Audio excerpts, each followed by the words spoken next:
Itu Alkitab semuanya ngajar, dan itu hebat sekali. Jadi firman Tuhan bukan cuma buku kitab suci firman, tapi ini buku kesehatan, buku kehidupan, buku ekonomi, buku kebahagiaan, buku semuanya. Katakan amin. Bongkar dia, kita akan menemukan kebenaran yang hebat sekali. Jadi ngopi makan daging bertobat hari ini, itu merusak sekali, saudara. Mereka menangis karena mereka minta daging. Dan lihat ayat 4, bahaya sekali, saudara. Dan mereka berkata seorang kepada yang lain, baiklah kita mengangkat seorang pemimpin lalu pulang ke Mesir. Jujur, kalau Tuhan kayak kita dengar ucapan ini, kira-kira kita apain orang?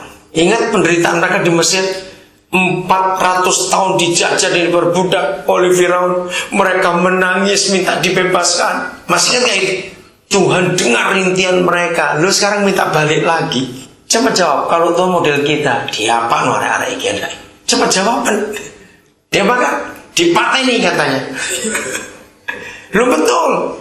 Ini kurang ajar sekali. Ayo kita angkat seorang pemimpin. Cuma kita dituntut balik lagi ke Mesir. Kalau Tuhan kayak saya bilang balik ODW. Saudara, di sini kita lihat papa kita luar biasa. Lihat keputusan yang diambil oleh Musa.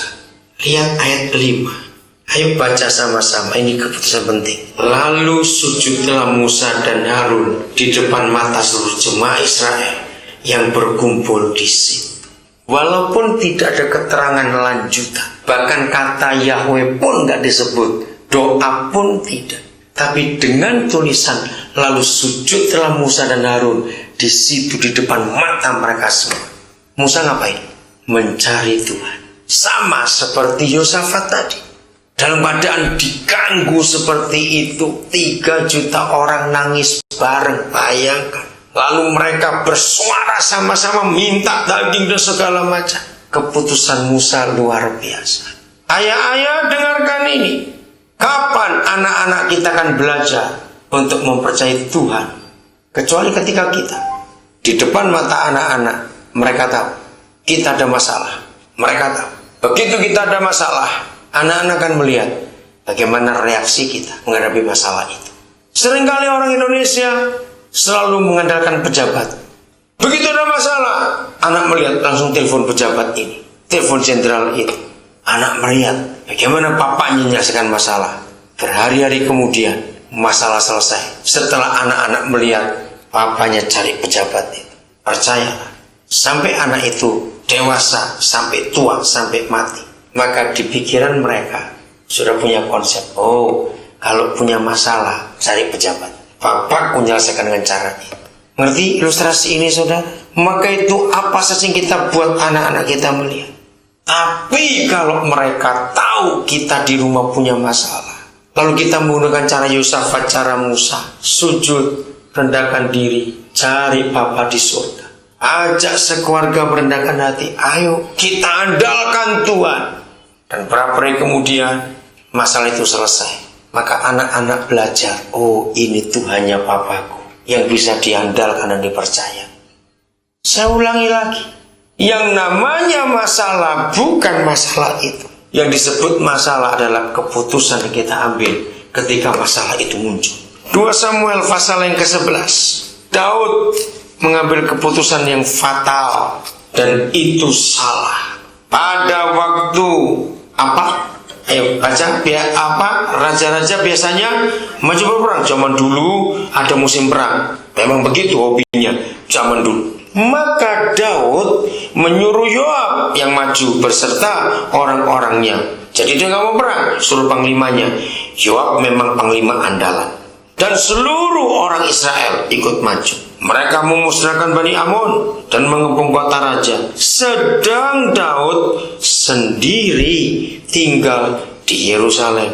Apakah santai itu berdosa? Tidak, bukan? Nggak dosa. Sekali peristiwa pada waktu petang, ketika Daud bangun dari tempat pembaringannya, lagi santai. Tidur siang juga tidak dosa. Betul tidak, saudara? Santai kok. Bangun dari tidur, lalu Daud berjalan-jalan di atas soto istana, lantai kesekian tapi yang terbuka, yang open air. Tampak kepadanya dari atas soto itu seorang perempuan sedang mandi. Sama pertanyaannya, apakah si perempuan ini dosa mandi jam segitu? Jawab, dosa tidak. Tidak, jamnya mandi memang.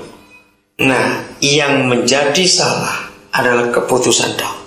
Perempuan itu sangat elok rupanya. Ayat 3. Lalu Daud menyuruh orang bertanya tentang perempuan itu. Saya nggak usah terus. Ini yang salah. Keputusan yang dia ambil saat itu. Jadi tidur sore tidak salah. Tidak maju perang juga tidak salah. Betul, orang mandi pun tidak salah. Tapi keputusan diambil salah. Sederhana, saudara. Tapi ini fatal. Maka itu, ayo kita belajar. Dalam semua keputusan kita ambil, itu berdasarkan apa? Motivasi apa atas hidup kita? Seorang yang diurapi begitu hebat, bisa salah seperti ini. Karena keputusan diambil. Maka itu kalau ada di antara saudara, yang hari-hari ini sedang punya banyak masalah, jangan sibuk menyelesaikan masalah itu. Tapi rendahkan hati, jujur, minta Roh Kudus tunjukkan. Kapan keputusan terakhir yang kau ambil sehingga ada masalah ini? Kalau kita mau jujur rendah hati, nanti Roh Kudus akan tolong. Oh, diingatkan. Ternyata 3 minggu yang lalu, waktu kita telepon seseorang, nah itu sumber masalah. Misalnya, ini contoh saja. Jadi kalau kita mau hidup seperti itu, saudara, hidup ini sungguh indah dan menyenangkan, luar biasa. Hidup ini indah, enak sekali. Itu sebabnya hari ini kita akan belajar. Jangan panik dan jangan emosi ketika hal-hal itu terjadi. Yesaya 30 ayat 15. Pasti saudara beri garis bawah ayat ini karena sering dikhotbahkan. Tapi mari kita gak cuma memberi coretan di Alkitab, tapi kita lakukan dalam hidup ini. Yesaya 30 ayat yang ke-15. Judulnya menarik sekali. Bukan Mesir, tetapi Yahweh yang memberi pertolongan. Memang waktu itu Mesir lambang kekayaan, kejayaan, kekuatan. Hebat kekuasaan Mesir. Tapi Yahweh Israel menyatakan bukan Mesir. Ayat 15. Sebab beginilah firman Yahweh Tuhan yang Maha Kudus, Tuhan Israel.